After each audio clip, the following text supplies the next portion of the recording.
ভোটে যদি জেতে তাহলে বিহারের ঘরে ঘরে হবে সরকারি চাকরি। जिस परिवार में सरकारी नौकरी नहीं है बिहार में, वैसे हर एक परिवार को तेजस्वी जो है सरकारी नौकरी जो है देगा। ये हमने निर्णय लिया कि सरकार बनते ही 20 दिनों के अंदर हम लोग अधिनियम बनाएंगे और 20 महीने में इस कार्य को पूर्ण कर लेंगे। यानी बिहार का ऐसा कोई परिवार नहीं बचेगा जिस परिवार में सरकारी नौकरी ना हो। নমস্কার, দুনিয়াদারিতে আপনাদের সকলকে স্বাগত। আপনাদের সঙ্গে আমি সোনিয়া। বিহারে বছরে বেকারত্বের হার কত জানেন? প্রায় 4%। পরিযায়ী শ্রমিকের সংখ্যাটাও 3 কোটি ছুঁই ছুঁই। ভোট আসে, ভোট যায়, পরিস্থিতির খুব একটা বদল হয় না। 5 বছর পেরিয়ে ফের আসছে আর এক বিধানসভা নির্বাচন। রাজ্যের বেকারত্বকে হাতিয়ার করছে বিভিন্ন রাজনৈতিক দল। সমস্যা দূর করতে ভুরি ভুরি প্রতিশ্রুতির পসরা সাজিয়েছে তারা। ক্ষমতায় এলে সরকারি চাকরির সংখ্যা বাড়ানোর প্রতিশ্রুতি দিয়েছে এনডিএ জোট। এবার এই তালিকায় ঢুকলেন লালু পুত্র তেজস্বী যাদব। এক ধাপ এগিয়ে তার প্রতিশ্রুতি কি জানেন? बिहार के जिस भी परिवार के पास सरकारी नौकरी नहीं है, ऐसे हर परिवारों को एक नया अधिनियम बना करके अनिवार्य रूप से उन परिवार में नौकरी जो है दी जाएगी। এখনো কংগ্রেসের সঙ্গে আসন সমঝোতা করতে না পারলেও আরজেডি শিবিরের এই বড় ঘোষণায় রীতিমতো ঝড় উঠেছে বিহারের রাজনৈতিক মহলে। ঝড় তো উঠবেই, ঘরে ঘরে সরকারি চাকরির প্রতিশ্রুতি ঝড় ওঠার মতোই। सरकार बनते ही 20 दिनों के अंदर अधिनियम बनाएंगे और 20 महीनों के अंदर जिस परिवार में भी सरकारी नौकरी नहीं है, तेजस्वी उस हर परिवार को एक सरकारी नौकरी दिलाने का काम करेगा।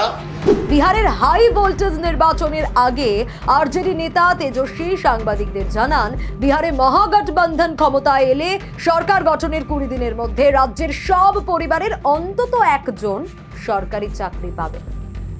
ভাবুন, প্রতিশ্রুতিটা 20 দিনের মধ্যে জিতে আসা।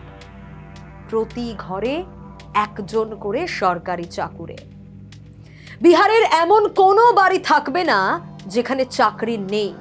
इस बार बिहार की जनता परिवर्तन के मूड में है और इस बार परिवर्तन तय है। एनडीए जाने वाली है, महागठबंधन आने वाली है और बिहार से बेरोजगारी जड़ से मिटने वाली है। তেজস্বী আর কি বললেন এভাবেই তারা বিহারকে এগিয়ে নিয়ে যাবে।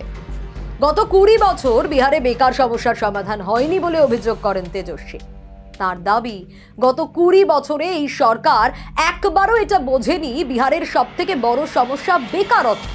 इन्होंने 20 साल तक कोई नौकरी नहीं दी, कोई रोजगार नहीं दी, लेकिन सरकार बनते ही 20 दिनों के अंदर ये अधिनियम बनाया जाएगा और 20 महीने में ऐसा कोई बिहार का घर नहीं बचेगा जिसके पास सरकारी नौकरी नहीं होगी।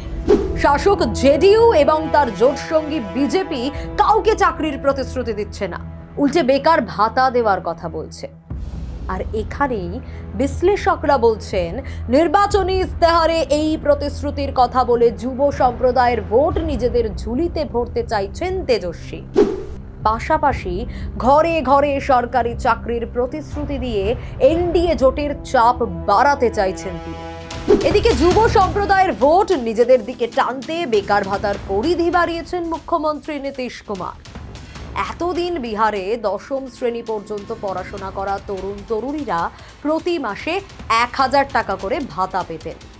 নীতিশের ঘোষণার পর 20 থেকে 25 বছর বয়সী স্নাতক পাশ তরুণ তরুণীরাও 2 বছরের জন্য প্রতি মাসে ওই টাকা পাবেন। এছাড়া কয়েকদিন আগেই এক সভায় নীতিশকে বলতে শোনা যায়, নির্বাচনের আগে আমরা আরো 50,000 মানুষকে চাকরি ও কর্মসংস্থান দেব। আগামী 5 বছরে 1 কোটি যুবক যুবতীকে চাকরি করে দেওয়া হবে।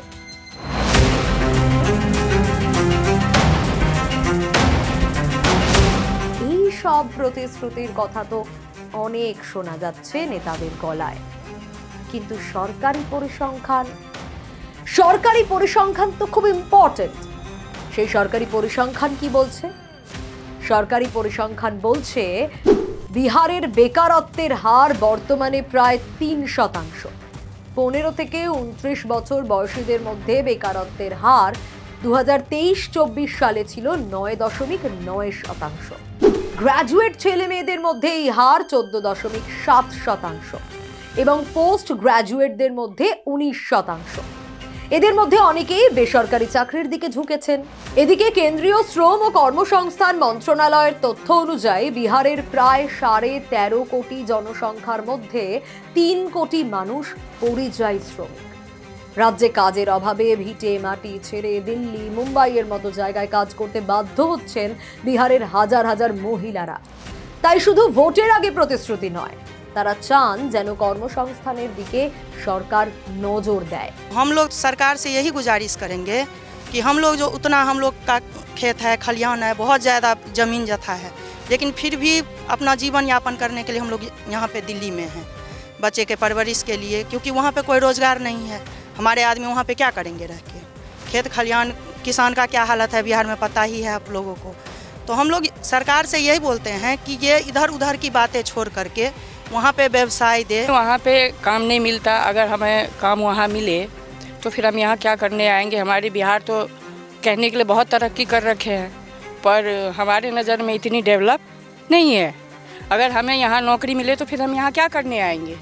शिक्षा ही कहने के लिए कहते हैं बहुत ये होते, पर हमें शिक्षा बिहार में ढंग की नहीं मिलती, तभी तो हम बाहर आते हैं पढ़ाई करने के लिए, काम करने के लिए बाहर आते हैं। देखिए बिहार में तो क्या ही बताएं, बहुत प्रॉब्लम है। हम लोगों बिहार छोड़ के यहाँ आए कि बच्चों को यहाँ पढ़ाएं। बिहार में कोई पढ़ाने का कोई व्यवस्था नहीं है। हम लोग गांव में रहते हैं, गांव से बहुत दूर जाना पड़ता है, ना डॉक्टर की व्यवस्था है, ना हॉस्पिटल है पास में, कुछ भी व्यवस्था नहीं है। तो हम लोग गांव से छोड़ के शहर में आए। यहाँ भी हम लोग आए तो ये भी गांव की तरह ही है हम लोगों का। এবার প্রশ্ন, সরকার নজর দিক এই দিকটায়, চাইছেন সাধারণ মানুষ, আম জনতা। আর আম জনতার ওপরেই তো থাকে ভোট দিয়ে নির্বাচিত সরকার গড়ার দায়িত্ব।